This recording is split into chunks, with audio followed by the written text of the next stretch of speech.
नमस्ते दोस्तों, सूत्रा of manifest Mantra channel पर आपका एक बार फिर से स्वागत है। आज बात करेंगे एक दिवसीय अप्सरा साधना के बारे में। शास्त्रों में 108 से अधिक अप्सराओं की चर्चा की गई है। लगभग सभी अप्सराओं की साधना विधियां अलग अलग हैं। इनमें से अधिकांश का वर्णन वैदिक विधि में किया गया है। यह एक ऐसी अप्सरा है जिसकी साधना बहुत आसान है और यह साधक को धन के साथ साथ भौतिक सुख भी प्रदान करती है। इसकी साधना और विधि जानने के लिए कृपया वीडियो को अंत तक देखें और अगर आप चैनल पर नए हैं तो चैनल को सब्सक्राइब जरूर करें और जो लोग व्हाट्सएप चैनल से नहीं जुड़े हैं वे भी इससे जुड़ जाएं। इसका लिंक मैं डिस्क्रिप्शन में डाल दूंगा। चलिए वीडियो शुरू करते हैं।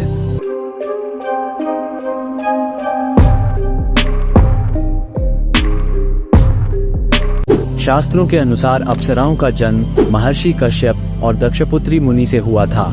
परमपिता ब्रह्मा ने भी अप्सराओं की उत्पत्ति की थी, जिनमें से तिलोत्तमा प्रमुख हैं।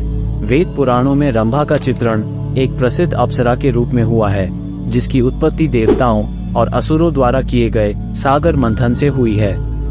अप्सरा 16 से 18 वर्ष की एक बहुत ही सुंदर दिखने वाली युवती होती है। उसका शरीर बहुत ही आकर्षक होता है। इस देवी का स्वरूप सौंदर्य से परिपूर्ण है। शरीर कोमलता से भरा है और यौवन से परिपूर्ण है। इनका शरीर चांदनी की तरह चमकते हुए वस्त्रों में लिपटा हुआ है। इन्हें देखकर देवता भी मोहित हो जाते हैं। तो साधक क्या चीज है? अप्सरा और यक्षिणी साधना सरल होती है क्योंकि यह पृथ्वी से बहुत नजदीक होती है, लेकिन इसमें भी सबसे जल्दी सिद्ध होने वाली एक दिवसीय अप्सरा साधना की श्रेणी में कामच्ची अप्सरा साधना आती है। ये साधना बहुत ही सरल है। इस साधना को करने से व्यक्ति की यौन इच्छा पूरी होती है। साधना पूरी होने के बाद यह अप्सरा प्रकट होती है और साधक के साथ यौन संबंध बनाती है और जाते समय अपने आभूषण वहीं छोड़ देती है। यानी हम कह सकते हैं कि यह अप्सरा यौन सुख और धन दोनों की इच्छा पूरी करती है।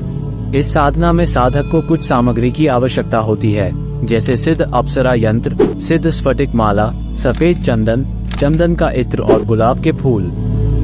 अगर आपके पास ये सामग्री नहीं है तो मैं इनका लिंक डिस्क्रिप्शन में डाल दूंगा, आप वहां से मंगवा सकते हो। यह अप्सरा साधना को किसी भी अमावस्या, पूर्णिमा और रवि पुष्य नक्षत्र की रात्रि में कर सकते हैं।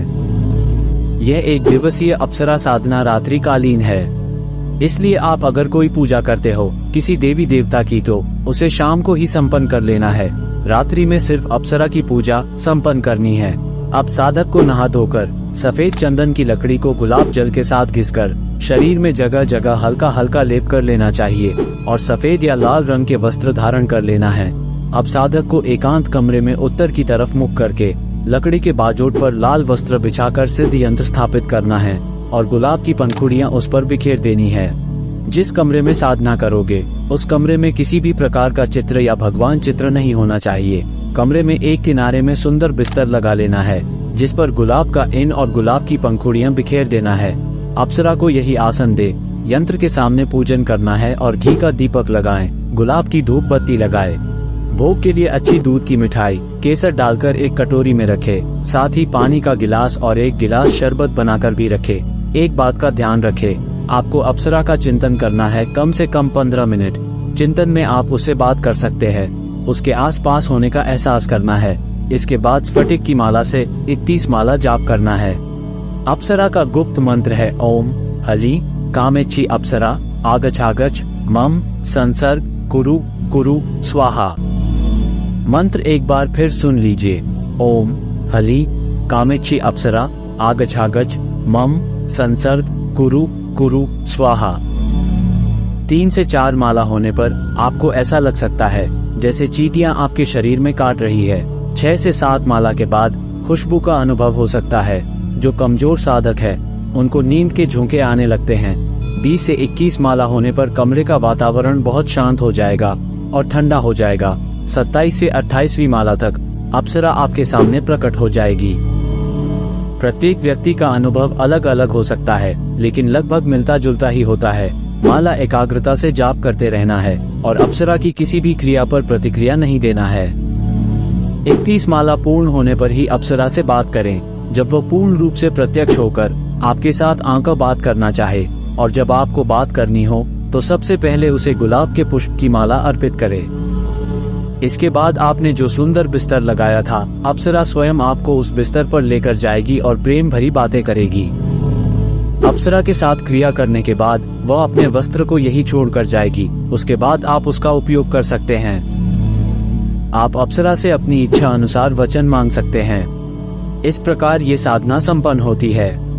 यह एक दिवसीय अप्सरा साधना बहुत ही प्रभावशाली है।